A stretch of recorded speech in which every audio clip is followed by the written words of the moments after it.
아, 주 예수의 은혜와 평강이 있을지어다. 이 사실 다니엘서 11장 설교하기는 쉽지는 않아요. 오늘 이 본문 다니엘서 11장은 이스라엘 역사 속에서 극심한 갈등과 대립을 겪는 그런 시대의 이야기입니다. 바사 제국, 그러니까 페르시아 제국이 멸망하고 헬라 왕국이 등장하는데, 그 이후에 헬레니즘을 모토로 하는 시리아의 안티오쿠스 4세 에피파네스라고 하는 왕이 오늘 본문의 배경입니다. 익숙하지 않지만 이 안티오쿠스 4세 에피파네스는 애굽을 침공하고 다시 시리아로 돌아가는 길입니다. 애굽에서 시리아를 가려면 어디를 지나야 될까요? 이스라엘을 지나가야 합니다. 그런데 그들은 이스라엘을 지나가는 가운데 온갖 핍박과 유린을 자행했습니다. 이스라엘은 그때의 외적인 공격뿐만 아니라 내부의 갈등도 만연했습니다. 그 이유는 하나님의 성전을 모독하고 유린한 배교자들이 나온 것인데요. 그들은 언약을 배반하고 악행하는 자들이 되었습니다. 하나님의 명령과 규례를 고의적으로 무시하고 어긴 범죄자가 된 것입니다. 시리아의 왕 안티오쿠스 4세 에피파네스는 이스라엘을 헬라화 정책으로 속여서 하나님에 대한 신앙을 포기하게 만듭니다. 그 일에 동조한 어용 유대인들이 등장했는데 그들에게는 고위직과 재물을 주어서 미혹했기 때문입니다. 한편 죽음을 각오하고 하나님에 대한 신앙을 준수한 신실한 사람들도 있었는데요. 그들을 오늘 본문에서는 따라서 합시다. 하나님을 아는 백성이라고 소개하고 있습니다. 여러분, 우리가 사는 지금 이 시대는 끊임없이 우리의 신앙을 배신하고 현실과 타협할 것을 요구합니다. 다양한 유혹들이 성도된 저와 여러분을 미혹하는 시대를 살고 있습니다. 그리고 우리는 그런 상황 가운데서 성도로서의 자존감과 신앙의 자신감이 많이 상실되었습니다. 지금 내가 예수님을 믿는 성도다 라고 자신 있게 내어놓고 또 성도다운 믿음으로 살아간다는 것은 결코 쉽지 않아요. 하나님을 아는 백성은 그렇지만 어떻게 살아야 할까요? 현실과 내게 주어진 어떤 모종의 유익과 타협하는 것이 아니라 하나님을 아는 백성은 다르게 살아야 할 줄로 믿습니다. 우리는 하나님을 아는 백성이 되어야 합니다. 오늘 본문의 핵심 구절은 32절 말씀인데요. 우리가 함께 읽겠습니다. 그가 또 언약을 배반하고 악행하는 자를 속임수로 타락시킬 것이나 오직 자기의 하나님을 아는 백성은 강하여 용맹을 떨치리라. 아멘. 오직 자기의 하나님을 아는 백성이라고 했습니다. 아는, 알다라고 하는 말이에요. 이해한다, 안다. 성도는 하나님의 언약 백성으로서 성도의 주인 되신 하나님께서 어떤 분이신지 알아야 합니다. 그리고 그 하나님에 대한 신앙을 지키고 율법을 준수하는 경건한 사람으로 살아야 합니다. 오늘 본문의 배경처럼 간교한 유대 정책이 있다 할지라도 흔들림이 없어야 합니다. 예수님을 믿는 성도된 저와 여러분은 주변에 있는 어떤 상황과 혹은 위협과 혹은 유익에 집착하지 않고 하나님의 뜻을 알고 하나님의 뜻대로 행하며 사는 것이 중요합니다. 그래야 하나님의 백성입니다. 여러분, 우리가 자녀를 기를 때에도 어떤 상황에서 우리가 기쁨을 갖습니까?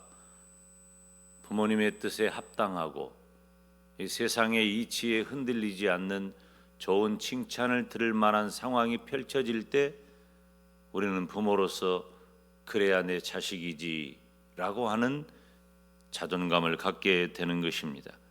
베드로전서 5장에 보면 근신하라 깨어라 너희 대적 마귀가 우는 사자같이 두루다니며 삼킬 자를 찾나니 너희는 믿음을 굳건하게 하여 그를 대적하라고 말씀하고 있습니다. 지금 이 시대는 정치나 경제나 문화, 지식, 가치관에 대하여 우는 사자처럼 달려드는 마귀의 영향 아래 있습니다. 하나님을 알지 못하면 영적으로 정신적으로 살아남기 어려운 시대입니다. 여러분, 그런데 하나님을 안다는 것은 무엇일까요? 우리가 무슨 하나님의 이름을 안다든지 하나님에 대한 어떤 지식의 차원을 넘어서는 것입니다. 안다는 이 단어의 히브리 원어처럼 하나님을 아는 것은 하나님과 깊은 인격적 관계를 맺는 것입니다. 그것이 하나님을 아는 겁니다. 지금 이 시대에 예수님을 믿는 성도, 기독교인이라고 자처하는 사람들은 너무 많지만 그들 모두가 다 예수님을 믿는 성도된 우리 모두가 다 하나님과 깊은 인격적 관계 속에 살아가고 있는지는 우리 스스로 물어보아야 합니다. 그렇다면 어떻게 하나님과 깊은 인격적 관계를 맺는 그 위대한 믿음이 가능할까요? 하나님의 말씀을 듣고 지켜 행하는 길 이외에 다른 길은 없습니다. 사랑하는 성도 여러분, 내가 하나님의 백성이고 또 하나님의 백성으로 살아가고 있는가? 우리는 항상 물어야 돼요. 내 본분에 따라 살고 있는가? 나는 내 직함에 적합한 삶을 살고 있는가? 여러분, 나의 직함은 성도 아닙니까? 예수님을 믿는 성도, 김용대 목사, 성도의 직함이에요. 나의 직함에 걸맞은 삶의 방식으로 내 삶이 이루어지고 있느냐 하는 것입니다. 우리 교회는 금년에 설립 120주년을 맞이했습니다. 매우 단순한 것 같지만 120주년 되는 금년의 표어를 다시 복음이라고 한 이유는 무엇일까요? 우리 교회 설립 120주년을 맞이하면서 담임 목사가 강조하는 것은 우리가 하나님을 알고 살아가자. 하나님과 깊은 인격적 관계 속에서 살아가자는 것입니다. 더 말할 것도 없이 예배와 기도와 전도의 본질에 충실하는 것입니다. 그래야 교회입니다. 그런데 성도는 그 신앙을 우리 교회에서, 공적인 교회, 조직교회에서 그 신앙을 외적으로 증명해야 합니다. 지금 우리 교회가 대신방을 진행하고 있는데 대신방이 좀 버거울 수 있습니다. 왜냐하면 우리 교회 대신방은 신앙을 점검해요. 물어봐요. 주일은 잘 지키십니까? 예배는 잘 참석하십니까? 전도는 하십니까? 성경은 읽으십니까? 기도 생활은 하시나요? 자녀들은 신앙 생활을 잘 하고 있습니까? 자녀들은 어디에 살며 어느 교회에 다니고 있습니까? 하나님 앞에 소득의 온전한 11조를 드리고 있습니까?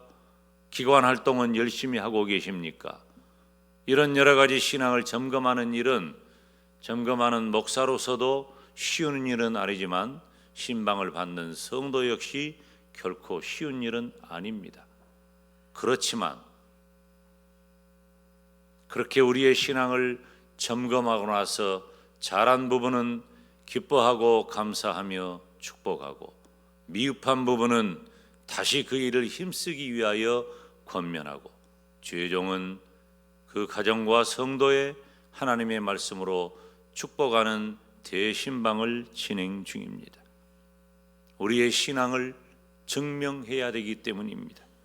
주의를 온전히 지키고 온전한 11조를 드리고, 적어도 성도는 1년에 성경을 1독 이상 하고, 공적인 예배, 주일 낮 예배, 주일 밤 예배, 3일 밤 예배, 새벽 예배, 구역 예배에 다 참석해야 하고, 자치기관에 가입할 뿐만 아니라 우리 교회가 지금 추진하고 있는 성도 1인 1소그룹 활동에 참여하기를 독려하는 것입니다.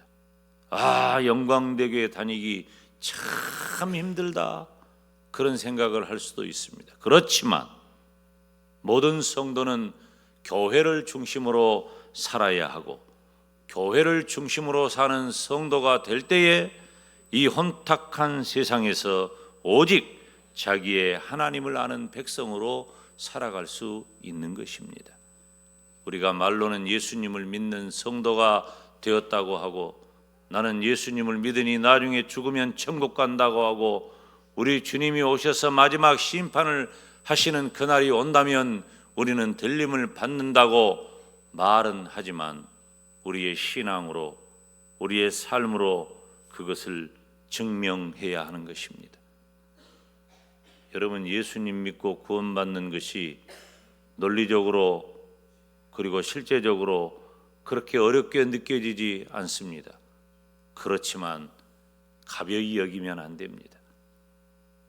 저와 여러분의 구세주이신 예수님께서 십자가에 못 박혀 죽으심으로 나의 모든 죄짐을 다 지셔서 그와 같은 자유와 그와 같은 값없는 구원을 선물해 주셨기 때문입니다. 우리가 엄청난 다이아나 금은 보석을 값없이 공짜로 선물 받았다고 그것이 싸구려는 아니지 않습니까? 사랑하는 부모님들에게 내가 받은 소중한 것, 내 남편이나 아내나 자녀들에게 받은 소중한 선물들은 값없이 내게 주어진 거지만, 그 모든 것들은 싸구려가 아니에요. 소중한 거예요. 귀한 거예요. 우리가 귀하게 우리의 신앙을 간직하고 누려야 하는 것입니다. 그런데 지금 우리가 사는 이 시대는 어떻습니까? 예수님을 믿고 구원받아 천국 가는 은혜에는 감사하고 나는 기독교인이라고 말은 하지만 실제적 믿음의 흔적을 찾기가 쉽지 않아요. 그런 면에 있어서 제가 가끔 언급하지만, 목사는 그래도 신앙생활하며 살기가 성도들보다는 좀 유리하다. 그런데 성도 여러분들은 삶의 현장에서, 직장에서, 생업의 터전에서, 그리고 지금처럼 이렇게 혼탁한 상황 가운데에서 믿음을 지키고 건강한 삶을 누린다는 것은 결코 쉬운 일이 아닙니다. 그래도 우리가 누구입니까? 저와 여러분은 하나님을 아는 백성입니다. 오직 하나님을, 자기의 하나님을 아는 백성이라고 했습니다. 지금 다니엘서 11장 이 상황 가운데 이 시리아의 악한 왕이 다 미혹을 합니다. 자기 말을 따르는 사람에게는 좋은 직장, 고위직도 주고 금은 패물도 주고, 그래서 유혹을 합니다. 그 악한 왕의 말을 따라 하나님을 배반하고 떠나버리면은 외적으로 볼 때 인간적인 좋은 삶을 누리는 것처럼 보이지만, 우리가 그것 때문에 하나님을 배반할 수는 없지 않겠습니까? 여러분, 우리가 미혹당하는 바가 무엇입니까? 지켜야 합니다. 지키면 어떻게 될까요? 강하여 용맹을 떨치게 된다고 합니다. 이 다니엘서 11장 이 본문의 배경에서 어떻게 유대인들이 이스라엘 백성이 하나님의 언약 백성으로서 강하여 용맹을 떨칠 수가 있을까요? 32절을 다시 한번 같이 읽겠습니다. 그가 또 언약을 배반하고 악행하는 자를 속임수로 타락시킬 것이나 오직 자기의 하나님을 아는 백성은 강하여 용맹을 떨치리라. 아멘. 이 32절을 원문대로 직역을 하면 이렇습니다. 그가 언약을 범하는 자들을 교묘한 약속들로 더럽힐 것이다. 그러나 하나님을 아는 백성은 강할 것이다. 그리고 그들이 행할 것이다. 강하여 용맹을 떨친다는 번역을 직역하면 강할 것이다. 그리고 그들이 행할 것이다. 용맹을 떨친다는 말은 믿음의 삶을 행한다는 말입니다. 오직 자기의 하나님을 아는 백성은 강하여 용맹을 떨치리라는 이 말씀에 구체적인 신뢰가 있는데, 그것은 바로 33절 상반절에 있는 백성 중에 지혜로운 자들이 많은 사람을 가르친다는 것입니다. 지혜롭다는 말은 어떤 의미인가요? 현명하다, 그리고 경건하다는 말입니다. 다시 말하면 지혜로운 사람은 하나님의 말씀을 통하여 온전한 신앙으로 총명한 사람을 지혜로운 사람이라고 합니다. 그래서 그렇게 그 시대에서 신앙의 모범을 보임으로 많은 사람들이 신앙적인 삶을 살도록 이끌게 되는 것입니다. 여러분, 이 시대가 어둡다고 탓하거나 주저앉으면 안 됩니다. 저와 여러분은 예수님을 믿는 성도입니다. 이 시대가 얼마나 무섭고, 이 시대가 얼마나 무겁고, 이 시대가 얼마나 어둡고, 이 시대가 얼마나 답답하고, 이 시대가 믿음을 따라 살기에 얼마나 불편하고 어렵습니까? 그렇다 할지라도 우리가 그 시대의 탓을 하면서 그 시대에 맞춰 살아가기 위하여 내 믿음을 던져버리고 주저앉아 버리면 안 돼요. 왜냐하면 저와 여러분은 하나님을 아는 백성이기 때문이에요. 하나님을 아는 백성은 하나님을 아는 백성으로서, 성도로서 가치와 기준과 삶이 요구됩니다.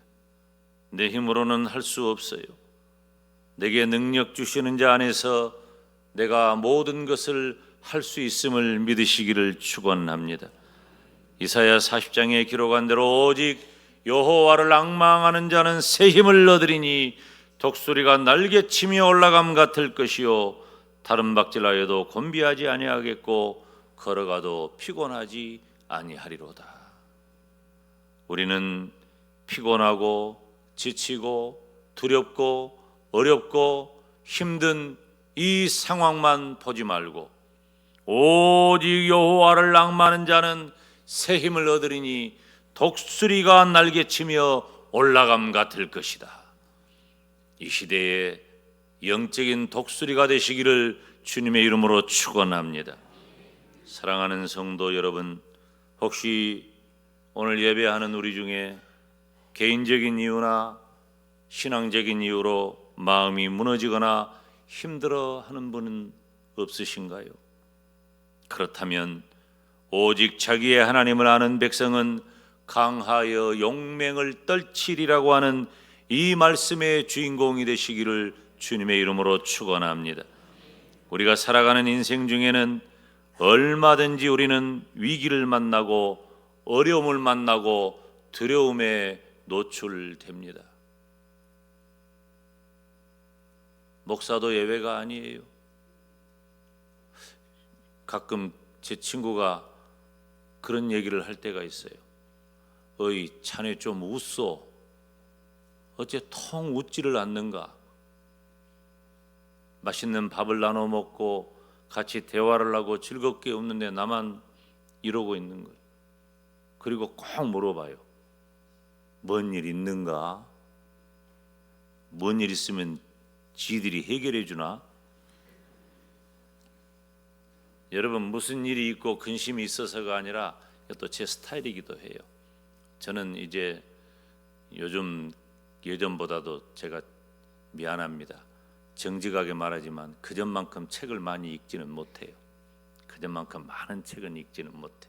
근데 그동안 읽은 책이 또 저에게 좀 쌓여 있다는 그런 것도 있어요. 뭐 인생의 경륜이 다 계신 분들이니까 그런 경험들이 있으시겠죠. 그리고 또 한 가지는 제가 뭐 주변의 상황과 상관없이 생각에 깊이 잠길 때가 있어요. 그래서 어떤 주제나 어떤 상황에서 요즘은 생각할 일들이 너무너무 많잖아요. 그러지 않아요? 지금 이 시기에 목사로 산다는 것도 사실 쉽지 않습니다. 지금 오늘 일부 예배 참석하신 우리 성도님들 보세요. 다 생각이 다르고 가치 기준이 다르고 목표하는 바가 다르고 지금 변화하는 이 세상 속에서 여러분들이 추구해야 할 목표가 다르고 지금 되어지는 이 여러 가지 상황 가운데 판단의 기준도 다 다른데 저는 그런 여러분들을 한자리에 놓고 설교를 해야 돼요. 그리고 설교를 할 때 여러분은 아멘을 해야 돼요. 제가 설교를 하면 여러분은 아멘을 해야 돼요. 이게 쉽겠어요? 해봐 한번. 쉽지 않습니다. 더욱이 목사는 영적인 일을 여러분들에게 가르치고 이끌어야 하잖아요. 그런데 나도 혼자 서 있기가 비틀비틀하고 온전하지 못해. 미련하고 연약하고 부족한 내가 어떻게 이 고귀한 하나님의 말씀을 들고 성도 여러분들에게 이렇게 다양하고 다르고 뾰족뾰족하고 투박하고 그런 여러분들 앞에 하나님의 말씀을 전해야 한단 말이에요. 그러니까 잠을 못 자. 토요일 밤에는요. 어젯밤에 나 몇 시간 잔 줄 알아요? 잠들었는데 1시에 깼어. 1시 반인가 1시인가 깼어. 목사가 잠에서 깨면 뭐 할 거예요? 그냥 교회 왔어요. 그 시간에 교회 와가지고 기도하고 말씀 또 좀 점검하고 또 조금 졸리니까 얼른 또 집에 갔다. 집에 갔는데 또 오늘은 새벽 기도를 내가 인도해야 되잖아. 그러니까 한 30분이나 누워 있다가 또 나온 거야. 그것이 싫거나 그것이 어려운 일은 아니에요. 그건 내가 해야 될 일이니까. 그런데 주의 종으로서 하나님의 말씀을 전해야 할 그 사명과 그 무게는 말로 다 할 수가 없어요. 그렇지만 사랑하는 여러분, 예수님을 믿는 성도된 저와 여러분이 우리의 인생 중에 어떤 위기를 만나고 어려움을 만나고 두려움을 만난다 할지라도 나는 하나님께서 지켜주시는 의인이라고 하는 사실을 결코 잊지 마시기를 바랍니다. 내가 누군지, 여러분 자신이 어떤 존재인지를 분명히 알잔 말이에요. 오직 하나님을 아는 백성이다. 나는 하나님을 아는 백성이다. 하나님을 안다는 말은 하나님과 깊은 인격적 관계를 갖는 하나님의 사람이라는 말이에요. 여러분 한 사람 한 사람은 그저 이 세상에 있는 어떤 작은 미물 정도가 아니에요. 하나님이 친히 사람으로 오셔서 나의 모든 죄를 속하기 위하여 당신의 모든 것을 다 내어놓고 물과 피를 쏟아버릴 정도로 그렇게 구원하실 정도로 소중한 존재가 오늘 예배의 자리에 앉은 한 분 한 분임을 믿으시기를 바랍니다. 그렇게 의인된 저와 여러분을 하나님은 어떻게 대하실까요? 제가 정말 좋아하는 성경을 우리가 함께 읽고자 합니다. 시편 37편 23절 이후에요. 다 같이 읽습니다. 여호와께서 사람의 걸음을 정하시고 그의 길을 기뻐하시나니 그는 넘어지나 아주 엎드러지지 아니함은 여호와께서 그의 손으로 붙드심이로다.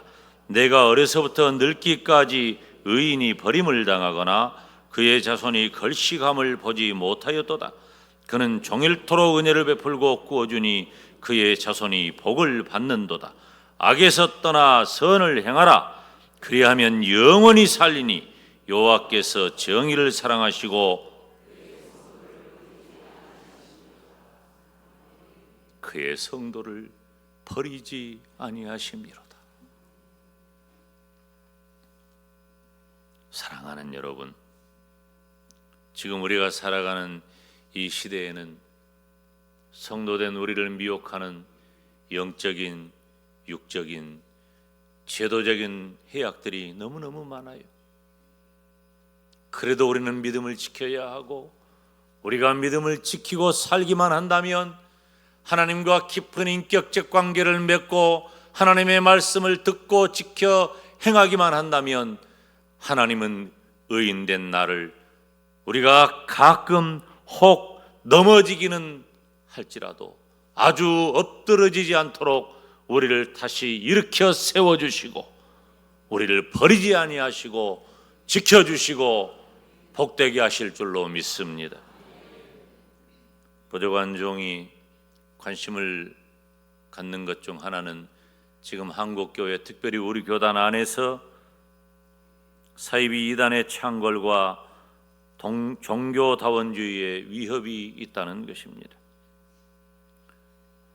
우리들과 같은 신앙 고백을 한다고 하면서 실제의 삶은 비성경적이고 종교혼합주의, 종교다원주의를 향하고 있는 WEA 세계 복음주의 연맹이 금년 10월에 서울에서 총회를 개최하려고 준비하고 있어요. 우리 교단의 가장 크다고 말할 수 있는 대형 교회가 이 일을 중심으로 추진하려고 해요. 제가 만났어요. 목사님, 안 됩니다. 하나님이 기뻐하지 않습니다. 하지 않아야 합니다. 과거에 우리가 WCC 에큐메니컬과 결별하면서 복음을 지키고 믿음을 지키지 않았습니까? 그런데 왜 그 옷을 입으려고 합니까? 한곡하게 호소했어요. 수십억, 수백억을 가지고 그분들은 그 일을 진행해요. 여러분 기도해 주세요. 28일 날 총회관에서 WEA 서울총회를 반대하는 기자간담회를 하려고 합니다. 신학자 4분을 모시고 그 신학자 중에 한 분은 우리 원로 목사님 아들 이 사위 양진영 목사님이 우리 조직신학 교수니까 한 분, 그 중에 한 분이에요. 정신대 교수 2분하고 우리 광신대 교수 2분이 문제점들을 이야기를 하고 질의응답을 하는 시간을 가지고 그 모든 일들을 전반적으로 진행하는 일을 제가 하려고 해요. 제가 중심이 되어 있으니까. 계란으로 바위치기 같아요. 제가 어떻게 사랑의 교회 오정현 목사님 상대로 이런 일을 할 수가 있겠어요? 그러나 저는 두렵지 않아요. 왜? 저는 진리의 편에 서 있기 때문에, 하나님의 말씀의 편에 서 있기 때문에. 경제적으로 모든 것이 미약해요. 수십억, 수백억 가지고 하지만 우리는 몇백만 원, 몇천만 원도 없어요. 그래도 그 일을 할 거예요. 사랑하는 여러분, 저와 여러분은 개인적으로나 교회적으로나 시대적으로나 큰 어려움을 만나고 있습니다. 목사는 정치 평론가가 아니기 때문에 세상 정치에 대하여 굳이 논하지는 않습니다. 저는 믿음을 따라 하나님의 사람이 어떻게 살아가야 할 것인가를 말씀을 통해 가르칠 뿐입니다. 그렇지만 하나님께서는 로마서 8장 37절 이후에 기록하고 있는 말씀대로 우리를 지켜주십니다. 우리가 함께 읽어봅시다. 그러나 이 모든 일에 우리를 사랑하시는 이로 말미암아 우리가 넉넉히 이기느니라. 내가 확신하노니 사망이나 생명이나 천사들이나 권세자들이나 현재일이나 장래일이나 능력이나 높음이나 깊음이나 다른 어떤 피조물이라도 우리를 우리 주 그리스도 예수 안에 있는 하나님의 사랑에서 끊을 수 없으리라. 아멘. 사랑하는 여러분, 저와 여러분이 하나님의 뜻을 알고 하나님의 뜻대로 행하면서 강하여 용맹을 떨치는 우리 모두가 되시기를 주님의 이름으로 축원합니다. 기도하겠습니다. 하나님 아버지, 감사합니다. 우리를 하나님을 아는 백성이라고 불러주시고 세워주신 것을 감사합니다. 하나님과 깊은 인격적 관계를 삶을 통해 드러나게 하시고 어떤 세상의 미혹에도 믿음으로 승리하게 하시며 하나님의 영광을 위해 용맹을 떨치는 멋진 믿음의 사람으로 살게 하여 주시옵소서. 예수님의 이름으로 기도하옵나이다. 아멘.